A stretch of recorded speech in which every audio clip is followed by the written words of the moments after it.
우리 교회는 성경을 읽고 성경을 가르치는 교회로 소문이 나고 있습니다. 제일 좋은 소문이며 한국 교회가 이렇게 가야 합니다. 우리는 연대기로 성경을 읽고 있지요. 이러다 보니까 조금 복잡하게 성경을 읽게 됩니다. 여러 곳을 찾아가면서 성경을 읽어야 하기 때문입니다. 금요일부터는 우리가 사도행전을 읽기 시작했습니다. 참 편안하더라고요. 마태복음 갔다가 누가복음 갔다가 요한복음 갔다가 마가복음 갔다가 이렇게 성경을 읽다가 딱 사도행전 1장에서 3장, 4장에서 6장 이렇게 읽으니까 훨씬 더 가볍고 편안함을 느낄 수가 있었습니다. 사도행전을 읽으면서 여러분에게 어떤 말씀이 와 닿았습니까? 데오빌로여라는 이름이 와 닿았습니까? 아니면 오직 성령이 너에게 임하시면 이라는 말씀이 여러분에게 와 닿았습니까? 아마 각자의 상황에 따라 받은 은혜가 다 다를 것입니다. 저는 오늘 본문이 마음에 와 닿았습니다. 그가 고난 받으신 후에, 주님이 고난 받으신 후에 십자가를 지셨지요. 또한 그들에게 확실한 많은 증거로 친히 살아 계심을 나타내사, 예수님께서 십자가를 지시고 죽으셨지만 3일 만에 부활하셨고 제자들에게 친히 살아 계심을 나타내셨습니다. 며칠 동안 계시느냐? 40일 동안 그들에게 보이시며 무엇을 말씀하셨습니까? 하나님 나라의 일을 말씀하시니라. 예수님이 부활하신 것으로도 큰 증거를 보이셨는데 왜 또 40일 동안 제자들에게 나타나셨을까? 40일 동안 하나님 나라의 일을 말씀하셨다고 하셨는데 그 하나님의 나라의 일은 무엇이었을까? 라는 생각을 다시 하게 되었습니다. 여러분, 생각이 생각으로 끝나면 위험합니다. 지금 저의 말을 잘 들으셔야 됩니다. 왜 생각이 생각으로 연결되어지고 생각으로 끝나면 위험하냐? 잘못하면 그 생각이 성경과 빗나갈 수 있기 때문이에요. 처음에는 성경을 붙잡고 생각을 하지만 그 생각이 연결되어지다 보면, 잘못 연결되어지다 보면 성경과 빗나가는 생각들을 계속 하면서 자기 스스로는 이것이 성령의 인도하심이다, 성령께서 이러한 것들을 생각하게 하신다라고 착각을 하게 만드는 거예요. 여러분, 이 말이 이해가 됩니까? 생각을 많이 하면요, 성경과 반대되는 쪽으로 갈 수 있다는 거예요. 그런데 이것을 감지하는 성도들은 거의 없습니다. 왜? 자기 생각, 내 생각, 이것이 옳다라고만 결정을 가지고 있기 때문이지요. 그런데 이것이 상당히 위험한 생각이에요. 우리는 생각이 들어오면 어떻게 되느냐? 성경은 뭐라고 말씀하고 있는가를 확인할 줄 알아야 돼요. 지금 내 이 생각이 성경과 맞는 생각인가? 이걸 확인해야 되는데 그냥 성경은 덮어두고 자기 생각의 나래를 펼치다가 성경과 빗나가는 생각, 성경과 관계없는 결정들을 하면서 하나님의 인도받았다, 이렇게 말하는 성도들이 한국교회에 수두룩합니다. 그럼 예수님이 40일 동안 말씀하신 하나님 나라의 일은 무엇이겠습니까? 사복음서를 보면 그 답이 나오지요. 먼저 마태복음에 나오는 예수님의 40일 사역부터 살펴보겠습니다. 예수님은 부활하시사 무덤을 찾아온 막달라 마리아와 다른 마리아에게 나타나셨습니다. 이들에게 평안하냐? 라고 물으셨지요. 지금 이들은요, 불안해요. 왜? 조금 전에 천사로부터 예수님의 부활 소식을 들었지만 그 소식으로 인해서 기쁘기도 했지만 두려운 마음도 있었습니다. 그래서 평안하냐? 물으신 거죠. 그러면서 하시는 말씀이 무서워하지 말라. 가서 내 형제들에게 갈릴리로 가라 하라. 거기에서 나를 보리라 하시니라. 무서워하지 마라. 가서 내 형제들에게 갈릴리로 가라고 말해라. 내가 거기서 그들을 보기를 원한다. 예수님의 부활 후 40일 사역의 첫 사역은 주님을 갈망하는 여인들을 만나주신 사역입니다. 이 여인들은 제자들도 찾아가지 아니한 예수님의 무덤을 찾아간 사람들이었어요. 그래서 예수님이 그들에게 보이신 것입니다. 자, 여러분, 저를 보세요. 지금 여러분은 이 코로나 시대 때 예수님을 갈망하고 있습니까? 하나님을 간절히 찾고 있습니까? 지금 이 여인들은 제자들도 가지 않았던 그 무덤을 향하여 간 거예요. 주님을 사랑하는 마음이 그만큼 컸다는 거예요. 오늘 우리들에게도 하나님을 사랑하는 마음, 하나님을 갈망하는 마음, 하나님을 더 의지하는 믿음, 이런 것들이 더 강해져야 되는데 코로나 때문에 그 믿음을 잃어버린, 까먹는, 아니 하나님을 떠나버리는 성도들도 많이 있음을 보게 돼요. 부활하신 예수님은 제자들에게도 나타나셨습니다. 제자들은 예수님의 부활을 의심하고 있었지요. 이런 제자들에게 하늘과 땅의 모든 권세를 내게 주셨으니 그러므로 너희는 가서 모든 민족을 제자로 삼아 아버지와 아들과 성령의 이름으로 세례를 베풀고 내가 너에게 분부한 모든 것을 가르쳐 지키게 하라. 볼지어다 내가 세상 끝날까지 너희와 항상 함께 있으리라 하시니라. 부활하신 예수님은 부활을 의심하는 제자들에게 하늘과 땅의 모든 권세, 그런가 하면 너는 가서 모든 민족을 제자 삼으라. 그렇게 새로운 사명을 주신 것이죠. 우리는 우리의 땅끝 캄보디아를 잊으면 안 됩니다. 코로나로 인해서 가지 못하고 있지만 기도는 계속 해야 합니다. 소큰 목사와 섬남 목사를 위해서 기도해야 하고 특별히 캄퐁톰에 있는 목회자들을 위해서 계속 기도해야 됩니다. 이것이 예수님의 부활 후 메시지를 실천하는 성도라, 그렇게 볼 수가 있는 거예요. 참 감사한 것은 우리 교회가 어렵지만 코로나 시대에 힘들지만 섬남 목사 교회 건축을 위해서 헌금을 해서 보내주는데 건축을 은혜 중에 마치고 그곳에서 예배 드리고 있는 모습을 사진을 찍어서 보내왔습니다. 그것도 얼마나 감사합니다. 우리같이 작은 교회에서 캄보디아에 복음운동하는, 말씀운동하는 교회를 세우는 일에 우리가 헌신해서 이제 그곳에서 그 동네 복음화를 위해서 또 섬남 목사는 제가 갈 때마다 통역으로 그죠? 캄보디아 선교를 위해서 헌신하고 있잖아요. 얼마나 감사한 일입니까? 자, 이런 중요한 순간에 그 당시에 종교 지도자들, 그 당시에 대제사장들은 무엇을 했느냐? 군인들에게 돈을 주면서 예수님의 시체를 누가 와서 훔쳐갔다고 말해라. 나쁜 놈들은요, 끝까지 나쁜 짓 합니다. 거짓말 시키는 놈들은요, 끝까지 거짓말 시킵니다. 회개할 줄은 몰라요. 돌아올 줄을 몰라요. 사탄을 아비로 둔 자들의 전형적인 모습이 거짓말 시키고 사기치고 이런 모습들이에요. 우리 기독교인들은 이런 모습을 절대로 닮아서는 안 되겠죠. 자, 마가복음에서도 부활 후 예수님의 40일 사역이 기록되어 있습니다. 마태복음과 마찬가지로 막달라 마리아와 그죠? 여인들에게 먼저 예수님이 보이셨어요. 이 막달라 마리아는 전에 7 귀신 들린 자였는데 예수님이 고쳐주신 여인이었죠.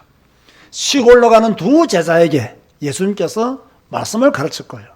11 제자에게 또 나타나서 예수님은 만민에게 가서 복음을 전파하라. 여러분, 마태복음에서도 부활 후 예수님의 사역은 모든 족속을, 모든 민족을 제자로 삼아라는 말씀이었고요. 마가복음에서의 예수님의 부활 후 메시지도 뭐냐면 만민에게 가서 복음을 전파하라 는 말씀을 주셨어요. 우리는 지금 코로나 때문에 전도를 잠시 멈춘 상태에 있습니다. 그런데 주님은 만민에게 복음을 전파하라고 하셨어요. 코로나가 주님의 명령을 거역할 수는 없습니다. 그러므로 오늘 우리도 전도에 대한 새로운 마음가짐을 가지고 전도하기 위한 준비들을 해야 되겠다. 오늘 주시는 말씀을 따라 그렇게 응답받아 가시기를 바랍니다. 누가복음에도 부활 후 예수님의 사역이 기록되어 있습니다. 엠마오로 가는 제자들에게 나타나셨죠. 제가 지난 금요일이었습니까? 목요일이었습니까? 나홀로 예배 때 아주 상세히 설명을 해서 여러분에게 영상을 제공했습니다. 이들은 예수님의 부활 소식을 들었지만 예루살렘에 머물지 않고 예루살렘으로 엠마오로 갔습니다. 이 두 사람은 낙심한 사람들이었습니다. 예수님이 선지자임을 알고도 이스라엘을 속량할 자라는 것을 알고도 그들은 엠마오로 갔습니다. 부활하신 예수님이 이 두 제자에게 성경을 가지고 예수님에 관한 것을 자세히 풀어서 설명해 주었습니다. 이 두 제자는 성경을 풀어서 설명하는 그 설명을 듣고는 마음이 뜨거워졌다. 그렇게 고백을 했어요. 제가 그 영상에서 무엇이라고 말했습니까? 설교 중에 최고의 설교는 무엇이라고 했죠? 성경을 풀어주는 설교가 제일 훌륭한 설교예요. 그런데 성도들은 그렇게 생각하지 않더라고요. 저는 성경을 풀어주는 설교가 가장 좋은 설교라고 생각하는데 대부분의 성도들은요, 웃기는 설교, 재미있는 설교, 내가 세상 살아갈 때 좀 좋은 도움이 될 만한 말들을 늘어놓는 설교,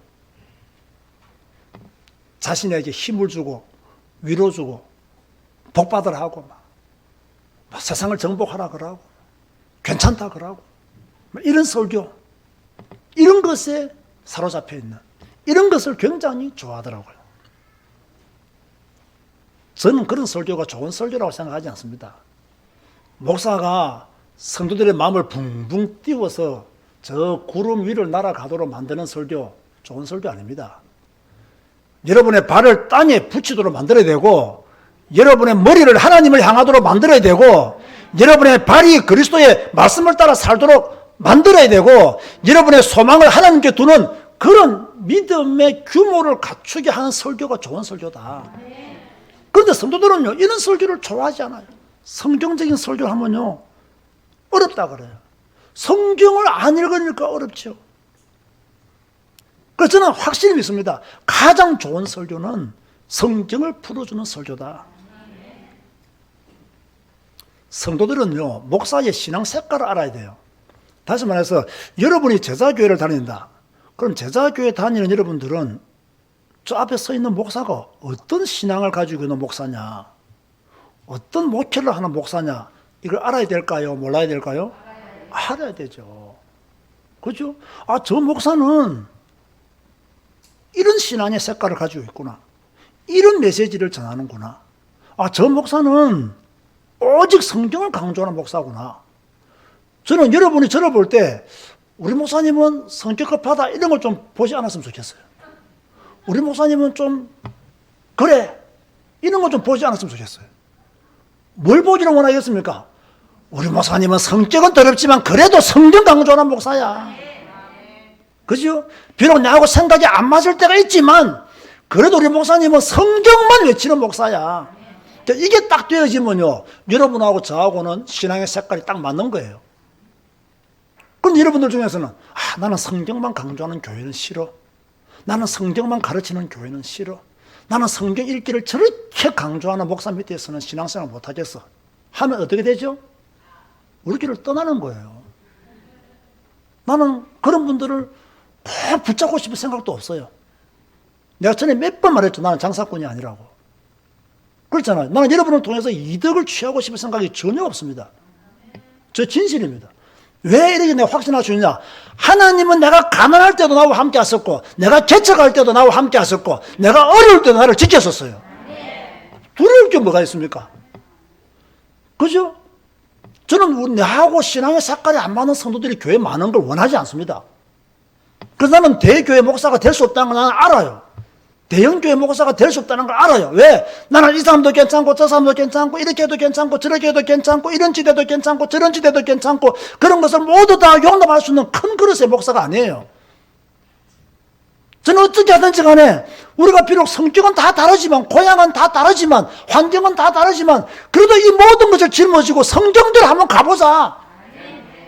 그런 성도들이 모인 교회를 만들기를 원하는 거죠. 저는 교회가 부흥하지 않아도 괜찮습니다. 오직 성경만 말할 것입니다.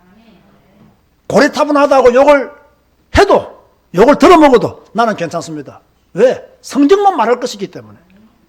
베드로가 나사렛 예수 이름으로 안전병이라 일으킨 것처럼 나사렛 예수 이름이 기록된 그 성경 말씀, 그 안에서 복음을 누리고 그 안에서 생명을 누리고 그 안에서 미래의 문제를 해결받아 가야 되지, 다른 방법으로 가면 언젠가는 사탄한테 딱 잡힙니다.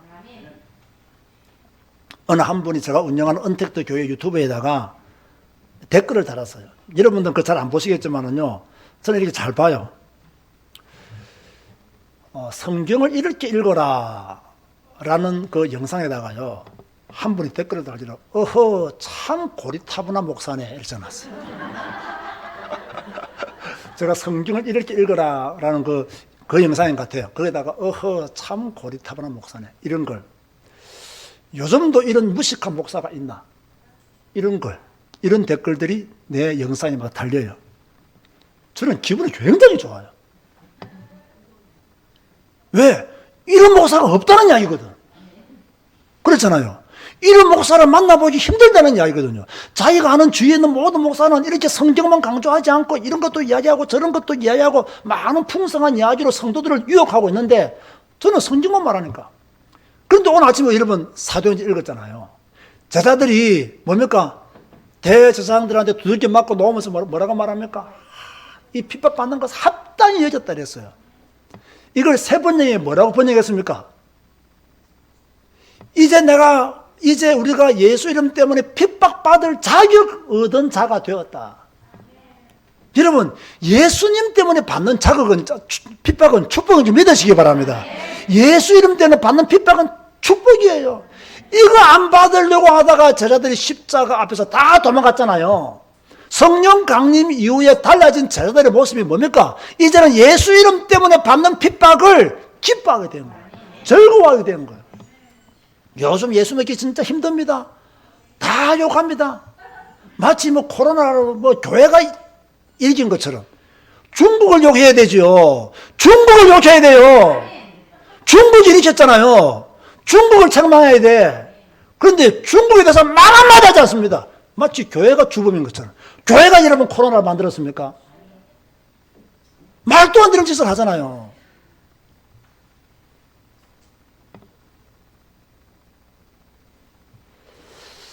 흥분하면 안 되는데.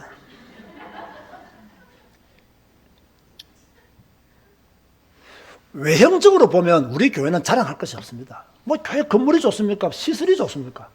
나는 여러분이 이 안 좋은 시설이 오는 여러분들이 참 기적의 사람이라고 저는 믿습니다. 얼마나 많은 사람들은 큰 교회를 찾아다닙니까? 얼마나 좋은 교회를 찾아다닙니까? 얼마나 외형적으로 뛰어난 그런 교회 다님을 자랑 삼아 말하고 있습니까? 그러나 우리 교회요, 여러분 자세히 한번 보세요. 우리 교회 시스템을 자세히 한번 보시라고요. 어느 교회도 따라올 수 없는 시스템이 우리 교회 안에 있습니다. 자, 나홀로 예배 드리기, 여러분 어떻게 생각하세요? 월요일부터 금요일까지 목사가 매일 10분 영상을 만들어서 여러분이 있는 현장에서, 가정에서, 직장에서, 점심시간에 예배 드리도록 영상을 만들어주는 교회 목사가 대한민국에 몇 명 있을까요? 문제는 뭡니까? 만들어주면 많아한 거지. 교인들이 안 들어. 교인들이 예배를 안 드려요. 그 10분을 내지 못해요. 시간이 없느냐? 시간이 없는 게 아니에요. 믿음이 없는 거예요. 오늘 여러분들은 책망 좀 받으시기 바랍니다. 책망 받으시기 바랍니다. 아멘 하시기 바랍니다. 책망도 받아야 돼요. 왜 10분을 못 내어서 예배를 못 드렸냐 말이에요. 지금 다른 교회 교인들, 우리 언택트 교회 구독자들은 그거 올라오기를 기다리고 그거 만들어달라고 요청을 하고 그거 듣고 은혜 받고 댓글을 달고 포럼을 하는데 왜 우리 교회 교인들은 진작 해야 될 제자교회 성도들은 왜 예배를 안 드리냔 말이에요. 나 홀로 예배를 왜 안 드리냔 말이에요. 가정에서 직장에서 점심시간에 어떤 사람은 지하철 안에서 그걸 켜고 은혜 받고 힘없고 퇴근한다는데 왜 우리 교회 성도들은 안 드리냔 말이에요. 책망 받아야 돼요? 안 받아야 돼요? 받아야 돼요, 여러분. 맨날 이러면 잘 되고 있습니다. 복 받을 겁니다. 이런 설교 언제까지 그런 설교 원할 겁니까? 언제까지 그런 설교에 속아서 신앙생활 할 겁니까, 여러분? 이런 좋은 시스템이 우리 교회 안에 있어요. 여러분의 목사가 오전 내내 뭐 하고 있느냐? 그 나홀로 예배 10분 영상을 만들기 위해서 기도하고 말씀 준비하고 녹화하고 편집하고 오전 내내 하루 종일 오전 내내 매일 그것도 우리 성도들이 그걸 통해서 은혜 받고 살아남는 그리스도인, 현장에서 빛을 발하는 그리스도인, 무슨 일을 만나든지 간에 그 예배를 통해서 힘을 얻고 그 문제를 뛰어넘는 그런 성도가 되기 위해서 목사는 이렇게 노력하고 힘쓰는데 교인들은 들리지를 않아. 보지를 않아. 그러면 좀 징징거리지나 말든지. 그렇지 않습니까, 여러분? 시스템을 다 제공했는데 그걸 안 들고 있으면 여러분 어떻게 문제 이기겠어요? 저는 확실히 말합니다. 예배 외에는 우리 문제 해결할 수 있는 길이 없다. 그 저는 항상 예배 우선주의잖아요. 자, 성경 읽기 따라오면 돼요. 매일 저녁 월요일부터 금요일까지 밤 9시에 유튜브 생방송으로 성경 읽기를 하잖아요. 그죠? 여러분 지난주에 저 방송할 때 못 들었습니까? 그분들의 감정요. 나는 40년 만에 처음으로 언택트 교회 성경 읽기를 통해서 성경 일동하고 있습니다. 나는 20년 만에 처음으로 지금 성경 일동하고 있습니다. 나는 10년 만에 처음으로 지금 성경 읽기 도전하고 있습니다. 이렇게 말하는 사람들이요 쫙 깔렸어요. 40년을 교회 다녔지만 성경을 일동하지 못한 성도들 쫙 깔렸어요.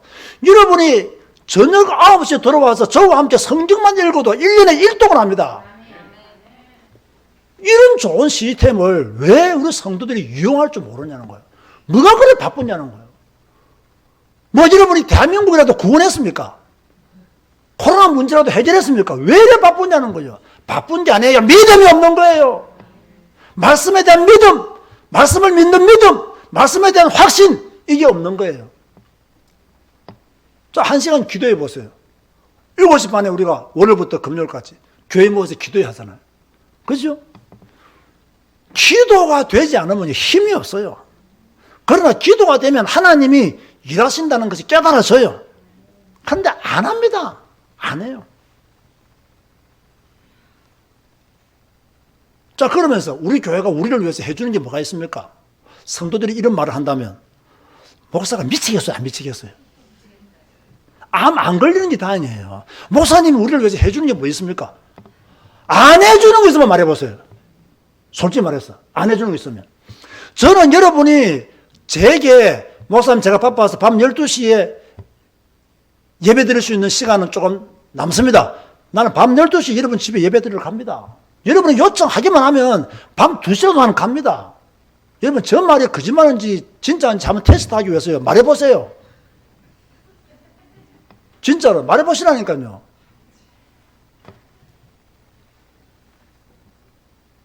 물론 저도 바빠서 때로는 지금 이영주 집사라든지 저 윤치곤 집사가 지금 이사해서 지금 신방 예배를 기다리고 있는데 목사님 신방에 왜 안 오십니까? 안 가는 게 아니야. 못 가는 게 아니야. 시간표를 기다리고 있는 거지.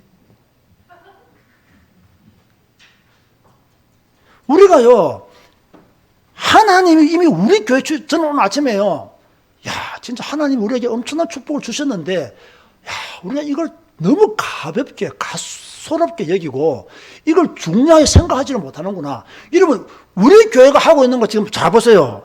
나홀로 예배는 매일 다락방입니다. 매일 다락방. 매일 예배예요. 매일 예배. 성경 읽기야말로 말씀 운동 중에 말씀 운동이에요. 기도 시간. 기도 운동이잖아요. 경제 포럼. 우리 금요일 10시에 경제 독서 포럼 하잖아요. 언택트 교회예요. 그렇죠? 우리 교인들이 얼마나 하는지 모르겠지만은요, 다른 교회 그 사람들 보세요. 얼마나 잘 따라하는지 몰라요. 얼마나 또 자기들이 그렇게 또요, 수익을 보았다고 기뻐하고요. 정말 나는 제자교회 목사가 아닌가 봐요. 나는 진짜 은택도 교회 목사인가 봐요.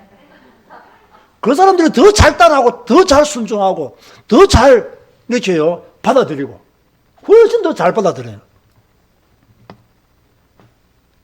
이보다 더 좋은 시스템이 어디냐 말이에요. 여러분, 예수님이 오시면 뭐합니까? 안 믿는데. 예수님이 말씀하시면 뭐합니까? 안 듣는데. 그래서 바리새인들이, 사두개인들이, 대제사장들이, 관리들이, 종교 지도자들이 다 이상하게 되어버렸잖아요. 안 듣는데 예수님 말씀하시면 안 들어. 안 믿어. 있는 축복, 와 있는 축복 다 놓쳐버렸어요. 잘못하면 우리 교회가 이럴 수 있다는 거예요.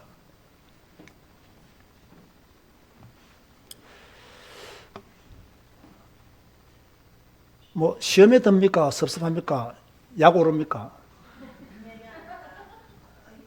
누가 회개합니다 했습니까? 네, 회개해야 돼요, 진짜요. 진짜로 회개해야 됩니다. 우리는 하나님을 믿는 사람이잖아요. 우리는 불신자가 아니잖아요. 불신자를 우리가 미워할 필요도 없지만 그분들도 우리가 존중해주고 그렇게 해야 되지만 우리는 구별된 사람이잖아요. 세상이 우리 기준이 아니잖아요. 성경이 우리의 기준이잖아요.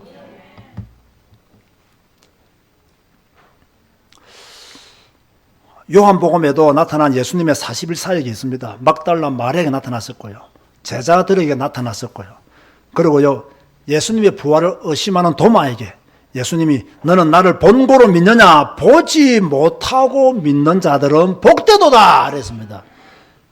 따라서 하세요. 성경을 본 자는 하나님을 본 자다. 아주 중요한 말씀입니다. 여러분 자꾸 하나님 보여달라고 기도하지 마세요. 여러분, 성경을 본 자는 하나님을 본 자예요. 하나님의 말씀이 성경이잖아요. 하나님을 본 자예요. 저는 하나님을 보기를 원하지 않습니다. 하나님의 형상을, 하나님의 모습을 보기를 원하지 않습니다. 이미요, 하나님의 모습은 성경에 100% 다 나타나 있습니다. 그리고 물고기를 잡고 있는 7 제자에게요, 그물을 배 오른편으로 던지라 했습니다. 그리고 예수님의 부활 사역 중 최고의 사역은 베드로에게 사명을 주신 사역입니다. 요한의 아들 시몬아, 너가 이 사람들보다 나를 더 사랑하느냐? 주님 그러하외다.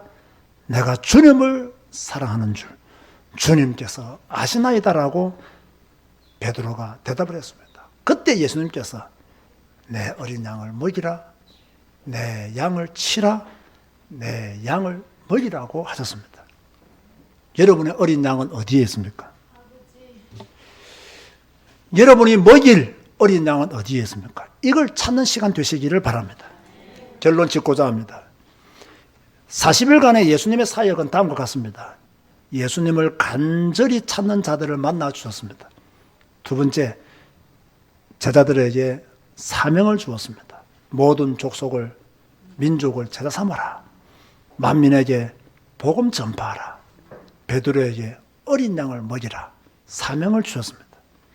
낙심한 제자를 일으켜 세우셨습니다. 엠마오로 가는 2 제자에게 성경에 기록된 그 말씀을 따라 자세히 자기에 관한 것을 설명하시고 성경을, 눈을 열어 성경을 깨닫게 했습니다.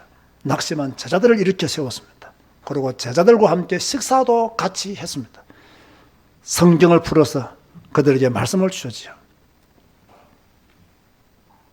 이렇게 보세요. 이 40일 사역이 왜 중요하냐? 이렇게 예수님께서 40일 사역을 끝내고 나신 후에 성천하셨잖아요.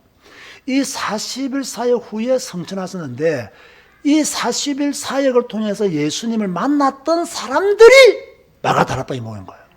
마가다락방에 모인 거예요. 이 마가다락방에 모인 사람들이 기도했고 성령이 강림한 거예요. 이 성령 강림의 역사 이후에 어떤 역사가 일어나냐?